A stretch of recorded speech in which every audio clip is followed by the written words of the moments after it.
Buenas noches, ¿cómo están?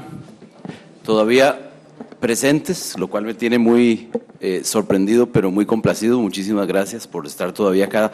Vamos un poquito atrasados, pero creo que ha sido muy enriquecedora la actividad, así que de veras les agradecemos por toda su participación e interés. Sé que también tenemos, creo, por ahí secuestrados sus certificados de participación, así que los requieren no se pueden ir. Y bueno, con eso, contarles un poco que yo, en lo personal, no soy, a diferencia de todos los que me han precedido, no soy experto en mala praxis médica.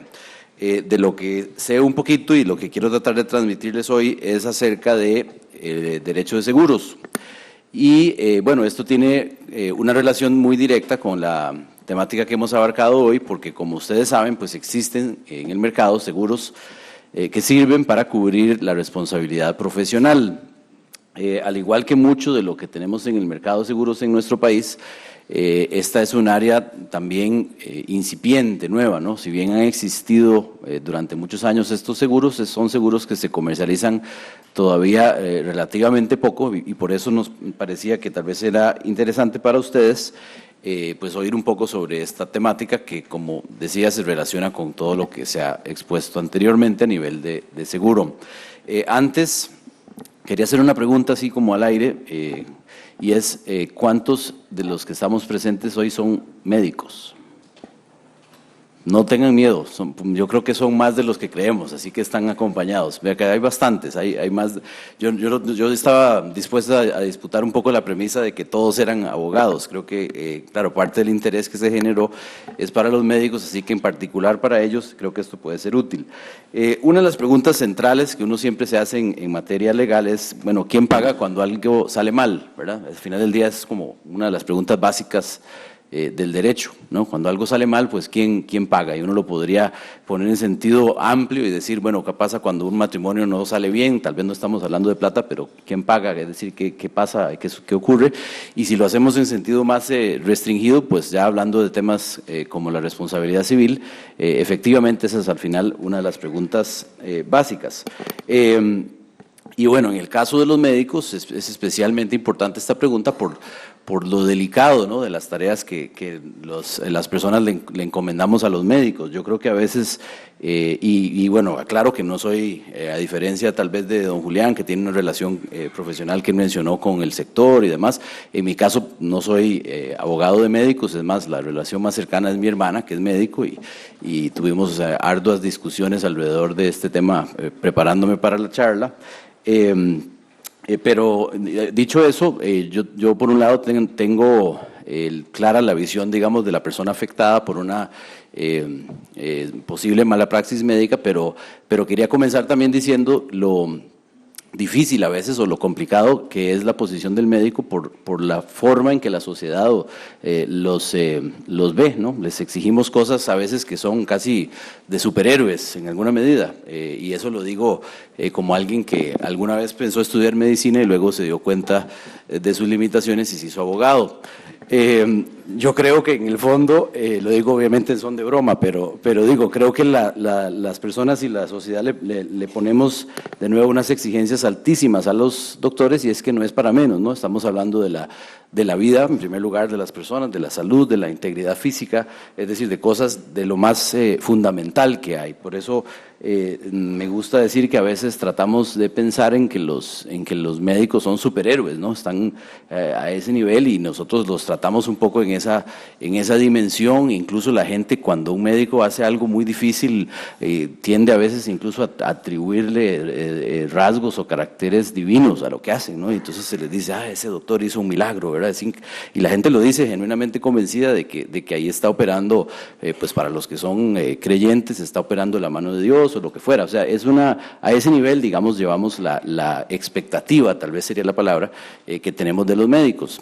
Ahora, dicho eso, pues los superhéroes también tienen que responder por sus errores. Ese es tal vez el problema o la dificultad en la que están estas personas. Incluso pensando un poco en el tema de superhéroes, yo me preguntaba, bueno, ¿quiénes son otros posibles superhéroes? Es más, ¿quiénes son los superhéroes de verdad en la sociedad de hoy?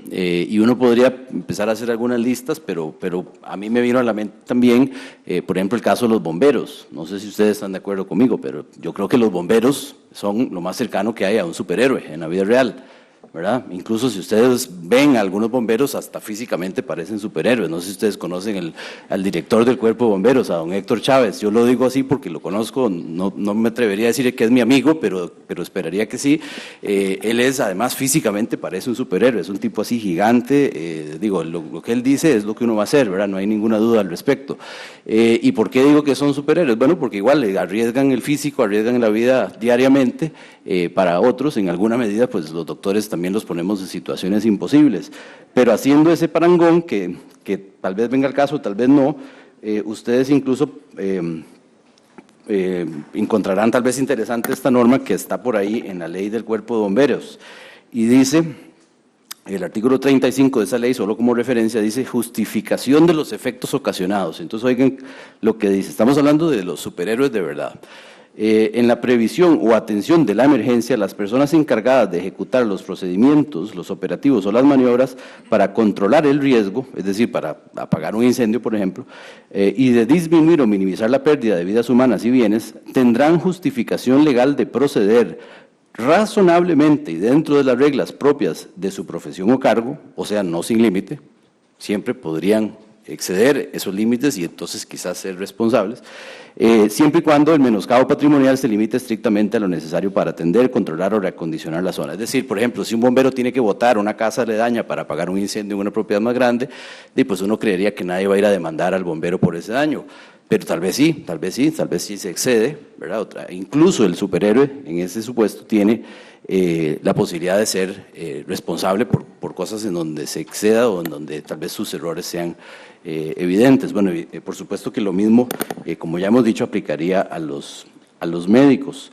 Y entonces, bueno, a la pregunta, cuando algo sale mal, ¿quién paga? Es que entra el tema de los seguros, ¿verdad? Al final del día, como todos los seguros están pensados para atender una necesidad económica que el ser humano es capaz de prever, ¿verdad? El ser humano dice, bueno, yo como médico no pienso ni tengo intención alguna de causarle un daño a nadie, es parte del juramento básico que tomo, como decía el doctor Quesada, es la noción básica, digamos, del juramento hipocrático, que es no hacer daño, y sin embargo a la vez concibo la posibilidad de que por una omisión, por un error, por alguna cosa a la cual estamos expuestos todos, aún los superhéroes, pues yo pueda llegar a causar un daño. Y como preveo esa posibilidad, entonces sé que existe también un mecanismo para hacer frente a las posibles consecuencias económicas adversas de esa situación, que sería el seguro. Lo mismo que ocurre si yo tengo un automóvil y preveo la posibilidad de atropellar a alguien, o tengo una propiedad y preveo la posibilidad de que por un evento de naturaleza se destruya, ¿no? Siempre tengo la posibilidad de prever una necesidad futura y tomar medidas para enfrentarla. Y bueno, el seguro es básicamente para eso. El seguro, bueno, como ya sabemos, parte de un concepto de transferencia de riesgos, ¿verdad? Lo que se dice es, yo médico que tengo este riesgo de pagar una indemnización, a cambio de una prima, pues se lo voy a trasladar a la aseguradora. Y a partir del momento que yo tomo la póliza, si es que yo llegara a ser condenado, pues la aseguradora es la que hará frente a esa obligación y me mantendrá a mí mayormente indemne por esa obligación. Obviamente el riesgo que se asegura tiene que ser algo que por supuesto no es deseado por la persona. Yo no puedo asegurar algo que yo pienso hacer adrede, evidentemente, y eso va un poco relacionado con algo importante que se ha dicho aquí, y es la función preventiva que puede llegar a tener o que debe llegar a tener el seguro. Si ustedes se sientan a revisar, por ejemplo, las solicitudes de aseguramiento que utilizan la mayoría de las compañías de seguros, pues básicamente son casi que una indagatoria, pensémoslo así, de la persona, en este caso del médico, que va a tomar el seguro. ¿Por qué? Porque buscan hurgar hasta donde se pueda en el historial de ese médico, entender qué ha hecho, dónde se formó, cómo trabaja, cuántos reclamos ha tenido en el pasado, si es alguien que se porta bien, en fin. ¿Buscando qué? Buscando en alguna manera o de alguna manera crear un poco una cultura de prevención, ¿no? Incluso si ustedes revisan los mismos formularios que se utilizan en el caso de hospitales o clínicas, lo que se analiza muchas veces, por ejemplo, es si tienen programas de capacitación, si tienen distintas políticas para A, B o C tema, es decir, otra vez reforzando el concepto de prevención del riesgo, que por supuesto es de interés para la aseguradora, porque el día que haya un problema, si el seguro está emitido, a ella en principio le va a tocar pagar los platos rotos. Algo importante que hay que entender, antes de hablar ya un poco más en detalle sobre los seguros de responsabilidad civil propiamente, es que el seguro, como todo, es un contrato, ¿verdad? En esta materia estamos hablando de que entre el tomador, en este caso tomador asegurado, que sería un médico, podría ser un hospital, una clínica, un laboratorio, y la aseguradora lo que media es un contrato. Esto que es bastante obvio, para lo que nos interesa es para entender que el seguro cubre lo que dice que cubre, ¿cierto? Y no cubre lo que dice que no cubre. No cubre lo que uno cree que cubre, ni lo que uno quiere que cubra, ni lo que uno habría pensado que cubre. No, lo que va a cubrir es lo que dice la póliza que cubre. Y de entrada tenemos que tener claro que el seguro nunca va a cubrir la totalidad de las posibles responsabilidades que podría incurrir un médico. Y ahora más adelante vamos a ver ejemplos concretos. ¿A qué me refiero? Bueno, por diseño muchos seguros no cubren ciertas cosas. Y entonces es importante que los médicos, en el caso que nos ocupa hoy, tengan esto claro y sepan más o menos cuál es esa dinámica. Hablemos un poquito de los seguros de responsabilidad civil en general, dentro de los cuales se ubican los seguros de responsabilidad civil profesional, como son los seguros médicos, los seguros de responsabilidad civil médica, perdón.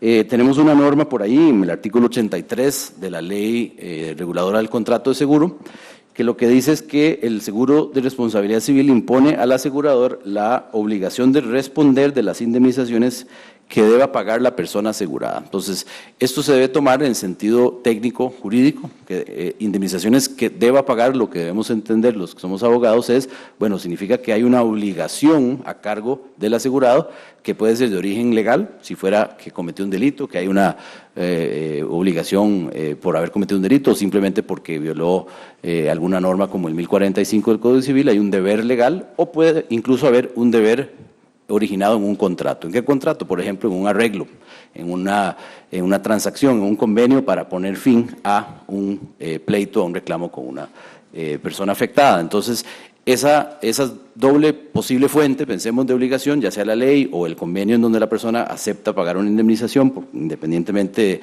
incluso de si reconoce o no una culpa, una responsabilidad, serían fuentes en donde la ley establece la posibilidad de que el seguro cubra por ser una obligación que el médico debe pagar, ¿cierto? En sentido estricto, en sentido técnico. Los daños cubiertos, y ahora lo decía don Julián, en general, refiriéndose a la responsabilidad, ahora lo podemos llevar un paso más en relación con el seguro, son, bueno, los daños causados, no menos, en principio, pero tampoco más, ¿cierto? Y ahí es donde entramos un poco en la preocupación que a veces existe de crear, a través del seguro, incentivos para demandas, por ejemplo, infundadas. No es ningún secreto que, así como existen casos reales de mala praxis, existen también casos inventados. Casos que lo que buscan es generar una oportunidad de lucro para una persona que tal vez sí tuvo alguna situación, pero de repente entonces dice o exagera tal vez esa situación. Claramente en el caso de la mala praxis, los casos de, digamos, de demandas completamente inventadas tienden a ser menos que en otras áreas, porque claro, la persona tiene que tener algún tipo de lesión, y entonces ya tendríamos que empezar por pensar que alguien, no sé, de alguna manera se autoinflige una lesión, o de repente, no sé, alguna colisión. O sea, en esos casos es bastante más limitado a, por ejemplo, lo que sí ocurre en otras áreas como seguros de automóviles, donde todos los días hay accidentes que son completamente, digamos, provocados por las partes con un ánimo de lucro. No obstante, es cierto que en la medida que exista un seguro y en la medida que haya al menos una posible lesión, puede surgir ya luego entonces un interés de hacer pues más grande ese reclamo. Y puede haber, repito, demandas en donde la persona cree que hubo negligencia de parte del médico y quizás y quizás no la hubo. Es asegurable tanto la responsabilidad contractual como extracontractual. En este sentido, pues tiene incidencia en la parte médica. Podríamos decir que muchas veces va a haber una relación contractual cuando se establece una relación paciente-médico. Desde un inicio puede haber una relación paciente-clínica, paciente-hospital, y también, sin embargo, podría haber algunos casos donde pudiéramos estar ante un escenario de responsabilidad extracontractual. Pensemos en una situación donde alguien llega a una sala de emergencias y simplemente no había tal vez un acuerdo previo, y capaz que ahí podríamos quizás pensar en una situación extracontractual. Algo importante que hay que saber es que el seguro, y esto es en general todo tipo de seguro de responsabilidad civil, pues no va a cubrir penas ni va a cubrir sanciones. Entonces, por ejemplo, si hay alguna situación disciplinaria a nivel del colegio de médicos, pues eso no estaría cubierto por el seguro. Y un poco en línea con el comentario también que hacía don Julián, el seguro tampoco va a cubrir la defensa en lo penal, ¿verdad? Y ahí tal vez entonces coincido un poco con don Julián, en el sentido que quizás, por lo menos históricamente, tal vez el seguro de responsabilidad civil médica no ha empatado muy bien con la manera en que muchos de estos casos se llevan. Y me explico, bueno, si al médico lo denuncian penalmente, como el seguro no puede cubrir nada relacionado con que la persona, por ejemplo, vaya a la cárcel o no vaya a la cárcel, la parte relacionada propiamente con lo penal no está cubierta por el seguro. Ahora, ¿cómo hacemos entonces para deslindar? Bueno, habría que decir, hay por otro lado una acción civil resarcitoria, sí, bueno, eso sí lo puede cubrir. La defensa de la acción civil resarcitoria la cubre, el costo entonces de la atención de esa parte, digamos, de su defensa sí la cubre. Por supuesto, si la persona resulta condenada, pues ahí no hay manera de que el seguro lo cubra. En lo económico, lo civil, las consecuencias económicas de del posible delito que la persona haya cometido, pues eso sería de lo que el seguro eventualmente se ocupa. La atención, por supuesto, muchas veces va a surgir en la medida en que la persona, por ejemplo, quiera llevar el proceso penal hasta las últimas consecuencias. Pensemos el médico que quiere de alguna manera, no sé, limpiar su nombre, asegurarse que haya una sentencia que declare que no se halló ningún tipo de responsabilidad. O viceversa, el médico que quisiera de repente llegar a una conciliación y el asegurador que considera que, dados los hechos del caso, hay una buena posibilidad de prevalecer y entonces quiere llevar el caso hasta el final. O sea, ahí vemos que puede eventualmente surgir una situación de conflicto de interés. Algo que casi nadie sabe, que es importante y que es útil en este punto, es que la ley en materia de seguros de responsabilidad prevé este tipo de conflictos. Y entonces lo que dice es que si en la atención de un determinado caso que está asegurado y que por lo tanto está a cargo de la aseguradora la atención del mismo, si en el manejo o atención de ese caso llega a surgir un conflicto de interés entre el asegurado y la aseguradora, el asegurado puede solicitarle a la aseguradora que nombre otros abogados de su elección y que el caso se continúe de acuerdo con su preferencia. Pongamos un ejemplo práctico. Pensemos que hay un médico que tiene un seguro de responsabilidad profesional y lo demandan y el médico considera que la demanda es infundada. Y además la demanda, como a veces ocurre, porque es parte de la estrategia del abogado, del actor, recibe difusión en medios y entonces sale de repente en la prensa y aparece en el noticiario y entonces el médico ahora está muy preocupado porque, claro, esto además puede comportar una lesión a su imagen, ¿no? Y al final del día, todos los que somos profesionales sabemos que tal vez lo más importante que tenemos es nuestra reputación, ¿no? Si un médico por una demanda infundada ve afectada su reputación, pues eso puede tener consecuencias muy importantes. Entonces, eso por un lado. Entonces el médico podría decir, dadas esas circunstancias, yo quiero que este caso se lleve hasta su finalización, aunque esto implique gastarse un montón de plata en abogados y en peritos y en pruebas y demás, y que esto se lleve 3 años, 4 años, 5 años o más años, lo que sea que se vaya a llevar ese caso. Y por otro lado, la aseguradora podría llegar y decir, mire, a mí me parece que este caso hay que arreglarlo, porque esto vamos a perder, no tenemos mayor certeza, sale más barato pagar una suma ahora, ofrecerle una conciliación. Evidentemente ahí hay un conflicto de interés, ¿no? El médico quiere limpiar su nombre, la aseguradora quiere un arreglo rápido. Este es el ejemplo, podría ir en la dirección contraria, pero pensemos que ese fuera el... Entonces, en ese caso, la ley, en el artículo 86, 87 creo, autoriza al asegurado para decir, miren, Yo percibo que hay un conflicto de interés. A partir de ahora quisiera que usted me permita designar otros abogados que estarán a cargo de la atención de mi caso. Eso sí, usted tiene que seguir pagando el costo de esa defensa, pero yo voy a asumir, digámoslo así, la dirección del caso porque quiero que vaya en esta dirección o en tal otra dirección. Esa es una norma que hasta donde sé no se ha utilizado porque es relativamente nueva, pero está ahí. Ya lo dije, quizás debí empezar por ahí.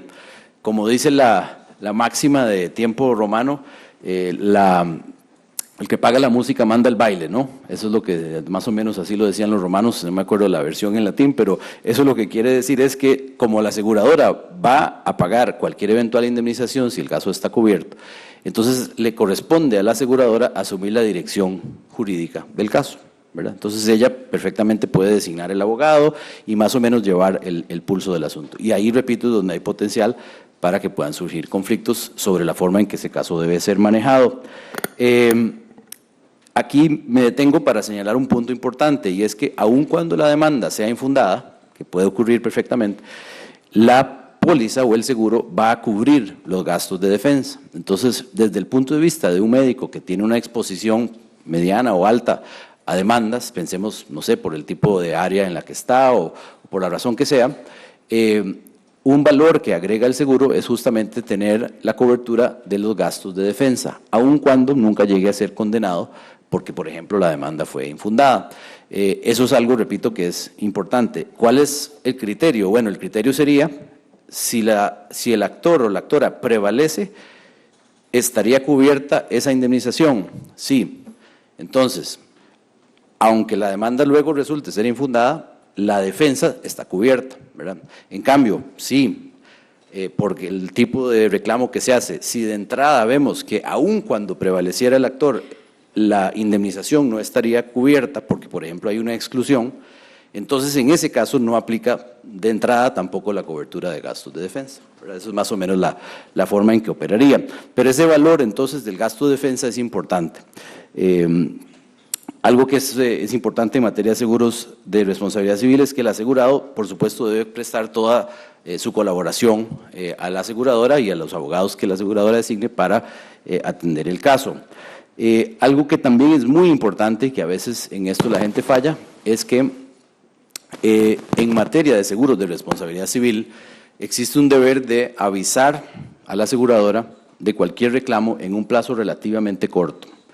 Y ese plazo, a diferencia de otros plazos que están en la ley de seguros, que son al final lo que yo llamo no plazos, porque son plazos laxos para el cliente que no tiene mayor consecuencia en incumplir, a diferencia de esos otros plazos, en el caso de los seguros de responsabilidad civil sí es un plazo perentorio, como llamamos los abogados. Es decir, si yo no cumplo con dar aviso en ese plazo, que es de 5 días, es un plazo relativamente corto, puedo eventualmente perder el derecho a la indemnización que habría tenido en virtud de la póliza. Lo pongo en términos más prácticos.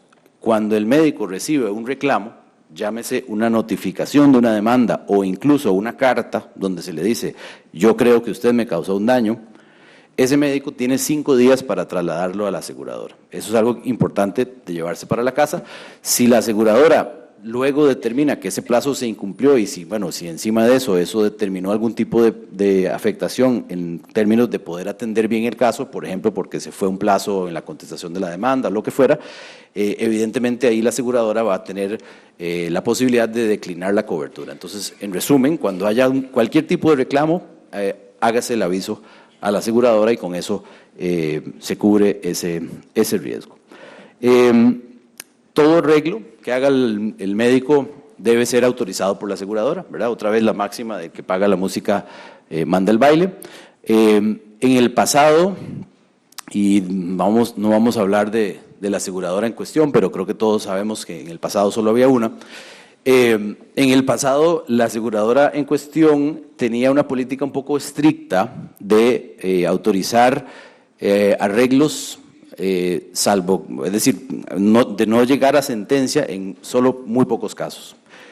Casi que su política era, tenemos que llegar a sentencia para yo pagar. Si no hay una sentencia que lo ordene, no tenemos que pagar. Olvidándose de lo que ya decía al inicio, que una fuente de la obligación de pagar podría ser la ley, declarada así por una sentencia, pero otra perfectamente podría ser un convenio. Por supuesto, ese convenio tendría que ser autorizado por la aseguradora, pero la aseguradora no debería de entrada excluir ese convenio. Y la práctica común, más bien en otros mercados, y que ahora en Costa Rica está siendo cada vez más común gracias a la participación de otras aseguradoras en el mercado, es justamente revisar los casos de la forma más objetiva posible para tratar de determinar si tiene sentido o no hacer una conciliación. Repito que en materia de seguros médicos esas conciliaciones siempre son complicadas porque no necesariamente el médico va a querer conciliar, por lo que decíamos anteriormente. Puede ser que el médico diga yo no puedo conciliar, no puedo admitir que se ponga en entredicho que yo hice algo malo, ¿verdad? Entonces yo necesito defender este caso. En un juicio, ¿qué efecto tiene esto sobre el juicio? ¿Qué pasa si el médico en un juicio declara algo que al final puede perjudicarle en términos de la defensa del caso? ¿Eso de alguna manera afecta a su cobertura? Bueno, evidentemente no. La persona asegurada no tiene que ir a mentir a un juicio, por supuesto, ni mucho menos, con tal de no perjudicar, digamos, los intereses de la aseguradora. La persona asegurada, como cualquier persona en un juicio, pues tiene que decir lo que tenga que decir, y si es algo que lo puede autoincriminar, ahí se puede abstener, en fin, todo lo que ya conocemos, pero no se le puede obligar, digamos, a hacer o dejar de hacer cosas solo porque el efecto pudiera ser que efectivamente se le condene, ¿verdad? Es decir, ese tipo de manifestaciones en un proceso no van a ser consideradas de alguna manera en detrimento de la aseguradora. Algo importante que también vale la pena mencionar aquí, que es algo que se ha debatido en este mismo foro ya algunas veces, es que no existe en Costa Rica la posibilidad de demandar directamente a la aseguradora. Entonces, si la persona afectada sabe que el médico en cuestión tiene seguro, esa persona no puede plantear una acción directamente contra el asegurador. La acción tendría que ser la que siempre haría, directamente contra el médico, y el médico tendría a su vez que trasladarla a la persona, gracias, a la persona, a la aseguradora, ¿verdad? Bien, para ir cerrando, porque veo que me quedan solo 25 minutos, no, me quedan como 2 o 3 minutos, para ir cerrando, unos comentarios muy rápidos acerca de, bueno, qué es lo que hay en el mercado. Aclaro que yo no vendo seguros, pero sí trabajo de cerca con las compañías de seguros y por eso es que sé más o menos qué es lo que ofrecen, y me senté un poco para preparar esto a revisar la oferta de seguros de este tipo. Existen 3 compañías en el mercado hoy día, aparte de la compañía estatal INS, existe también una póliza o varias pólizas ofrecidas por ASA, compañía de seguros, y también por Oceánica. Son 3 compañías, repito, autorizadas por la superintendencia, que hoy día ofrecen seguros de responsabilidad civil profesional, incluyendo cobertura médica.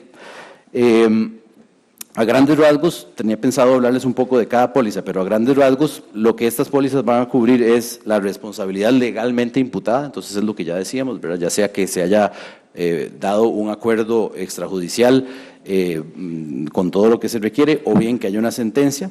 Va a cubrir normalmente gastos por atención médica y sepelio, y va a cubrir importantemente las costas y los gastos del juicio, aun cuando la demanda resulte infundada. ¿Qué cosas no cubren? Y por eso es importante lo que les decía al inicio. Bueno, ¿qué cubre el seguro? Lo que dice la póliza que cubre. ¿Qué no cubre? Lo que la póliza dice que no cubre. No podemos asumir otra cosa. Y por eso, además, hay pólizas diferentes. Entonces, una puede que sí cubra, otra puede que no cubra.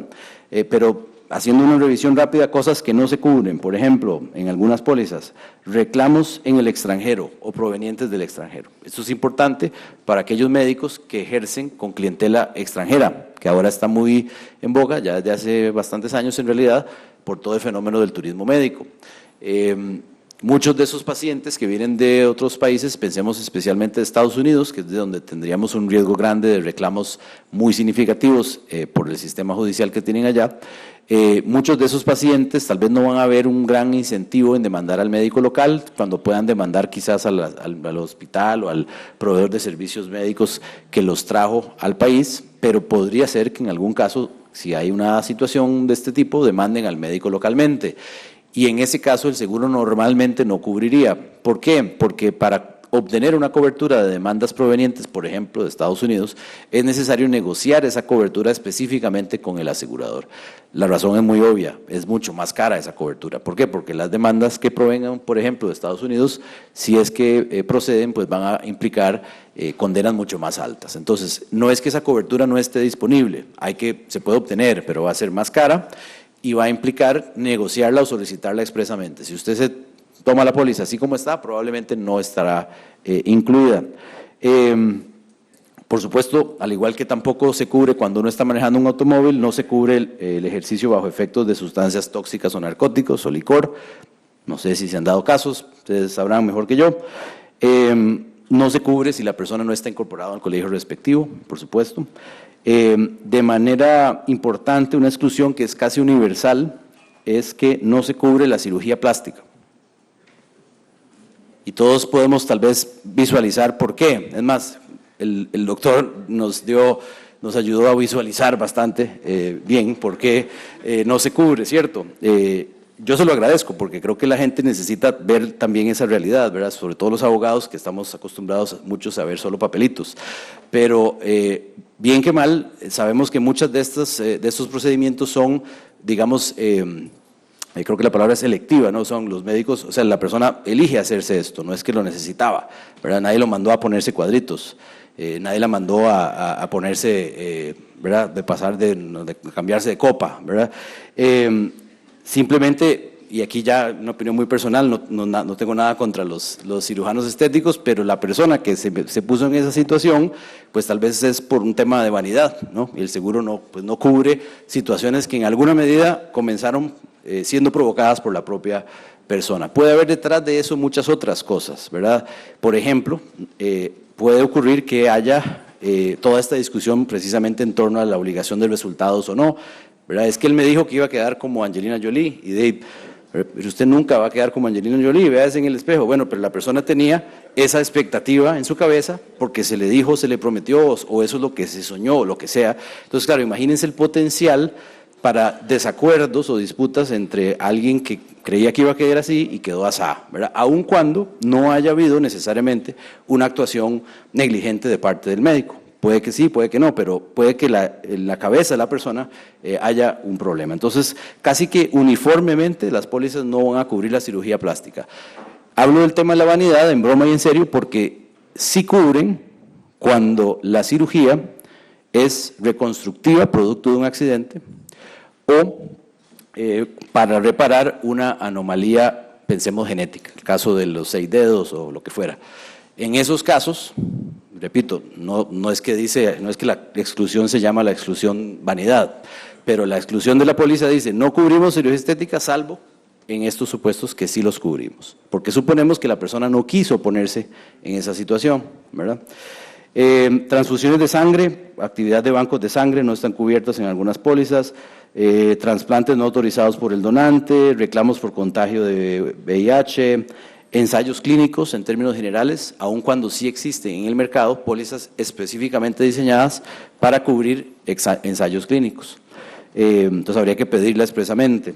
Experimentos, manipulación genética, muy rápido aquí porque ya se me pasó el tiempo, violación del secreto profesional, en algunas pólizas no se cubre. Vamos a ver, ¿qué más? Aquí estoy haciendo una cosa muy rápida, solo para ver si se me queda alguna cosa. Hay una por ahí que no cubre anestesiología, no sé realmente cuál será la razón específica. Vamos a ver, una responsabilidad civil extracontractual, salvo los casos de emergencia donde el paciente no pudo dar su consentimiento previo al tratamiento. Algunos aspectos prácticos, conversé con una persona del área de suscripción o aseguramiento de una compañía de seguros y me dio algunas cosas. Me dice que reciben relativamente pocas solicitudes al mes, más o menos 1 o 2 solicitudes al mes de médicos que quieren asegurarse. A nivel de análisis de aseguramiento, bueno, obviamente requieren información sobre la especialidad de servicios, unos formularios enormes ahí para recaudar un montón de datos y de forma importante, por supuesto, el historial de reclamos. Es muy importante no mentir acerca de ese historial de reclamos, porque si se detecta que ha habido una omisión, eso podría ser luego causal para denegar un reclamo a futuro. Es decir, la aseguradora necesita saber realmente cuál es el historial del médico. Yo creo que lo voy a dejar ahí porque ya ustedes han sido en exceso pacientes. Agradecerles de nuevo por su atención, indicarles tal vez a modo de resumen que esta área, como les decía al inicio, pues es algo quizás incipiente en nuestro país, como muchas de las cosas que hay en el mercado de seguros, pero a medida que la litigiosidad en esta materia pueda ir en aumento, pues también tendría sentido entonces valorar la opción del seguro médico y entender bien cómo funciona este seguro de responsabilidad civil para los médicos. Con eso les agradezco por su atención y al colegio por el espacio.